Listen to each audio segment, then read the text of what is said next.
Ada yang luar biasa, saya terus terang nangis waktu dengar kisah itu. Luar biasa, dua orang. Assalamualaikum warahmatullahi wabarakatuh. Masih di channel Miftahul Ulum, teman-teman.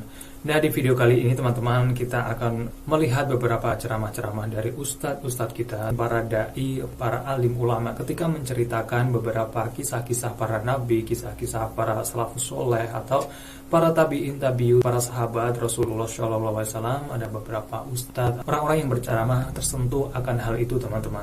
Hatinya merasa tersentuh bagaimana kisah perjuangan mereka, kisah perjuangan para sahabat, para nabi, bahkan Rasulullah SAW, bagaimana memperjuangkan Islam ini menyebar di muka bumi ini, teman-teman. Ketika Ustadz Khalid Basalamah menceritakan ada beberapa orang yang ikut serta dalam perang Uhud, teman-teman.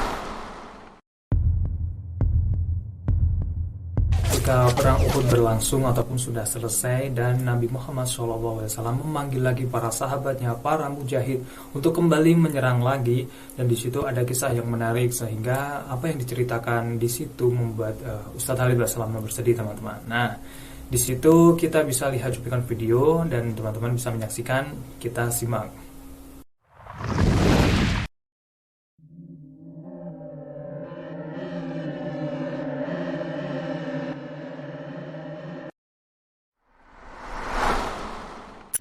Ada yang luar biasa, saya terus terang nangis waktu dengar kisah itu. Luar biasa, dua orang anak muda Ansar. Saya setiap kenang kisah ini selalu nangis, tidak bisa tahan karena luar biasa. Anak dua orang ini belasan tahun umurnya, dan dua-duanya nggak bisa jalan, Bapak Ibu sekalian, tidak bisa jalan. Luar biasa, sudah sobek kakinya, sobek punggungnya, bahkan dikatakan di bagian leher ada irisan, di bagian lehernya ada irisan, gitu kan. Kesakitan. Dua-dua ini diturunkan dari kuda, ditidurkan, adik kakak nih. Tapi saya tidak ingat, namanya tidak disebutkan dalam kisah, tapi ini kisah luar biasa. Dan kemarin kebetulan Imam Masjid Haram atau saya lagi umrah nyebutin kisah itu juga. Hampir satu masjid orang menangis mendengarkan kisahnya. Dia mengatakan, waktu sampai ke telinga adik kakak ini, umurnya belasan tahun ya, di bawah 20 tahun. Kalau Nabi SAW memanggil seluruh yang hadir di Uhud untuk kembali berperang. Ini mereka nggak bisa jalan nih. Si kakak bilang sama adiknya, kita nggak bisa tinggal di sini nih. Rasulullah SAW sudah memanggil kita untuk menjawab panggilan Allah. Kata adiknya, bagaimana caranya kita merangkak? Bagaimana caranya kita ke sana? Nggak ada yang bisa nopang. Ini berdua lagi sakit. Mereka cuma tinggal sama ibunya. Lalu berkata si kakak, sekali saya seret kamu, sekali kamu seret saya. Mereka saling seret satu sama yang lain, Bapak Ibu sekalian, sampai di hadapan masjid Nabi SAW. Lihat bagaimana iman mereka kepada Allah Subhanahu Wa Taala, luar biasa. Dan ini tidak bisa kecuali kalau dipaksakan. Kalau tidak dipaksakan nggak bisa. Semoga Allah SWT jadikan kita orang yang selalu memaksakan diri untuk ibadah. Karena kalau tidak, kita nggak paksakan, kita akan mati dalam keadaan konyol dan menyesal, karena tingkatan-tingkatan di surga akan hilang. Percuma. Baik, saya bacakan pasal kedua. Adab terhadap Allah Subhanahu Wa Taala. Seorang muslim hendaknya melihat segala sesuatu yang telah diberikan Allah kepadanya dengan tiada terhingga, yakni berupa kenikmatan yang tak terhitung. Terlindungnya dia pada saat menempel di dalam rahim ibunya, ketika berupa nutfah atau air mani, menentukan perjalanan hidupnya hingga hari bertemu dengan Rabbnya Allah Azza wa Jal. Hendaknya ia bersyukur kepada Allah atas nikmat itu dengan lisannya, yakni memuji dan menyanjung Allah secara semestinya. Juga bersyukur kepada Allah dengan anggota badan, dengan cara menggunakannya di dalam ketaatan kepada Allah Subhanahu Wa Taala. Karena mengingkari nikmat, tidak mengakui kelebihan yang diberikan Allah, mengingkarinya beserta kebaikannya, bukanlah termasuk adab kepada Allah. Sebagaimana Allah berfirman dalam surah An-Nahl ayat 53, A'udzubillahi minasyaitonirrajim. Wa ma bikum min ni'matin faminallah. Dan apa saja nikmat yang ada padamu, maka itu dari Allah datangnya.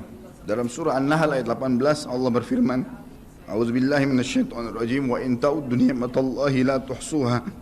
Dan jika kalian menghitung-hitung nikmat Allah, maka kalian tidak akan mampu untuk menghitungnya. Begitu banyak nikmatnya Allah, Bapak Ibu sekalian. Kita berbuat maksiat, pelanggaran-pelanggaran, tapi Allah masih bisa memberikan kita oksigen gratis, cahaya masih bisa ditangkap oleh mata kita, telinga kita masih bisa menangkap suara sehingga mengetahui apa yang diinginkan oleh kita.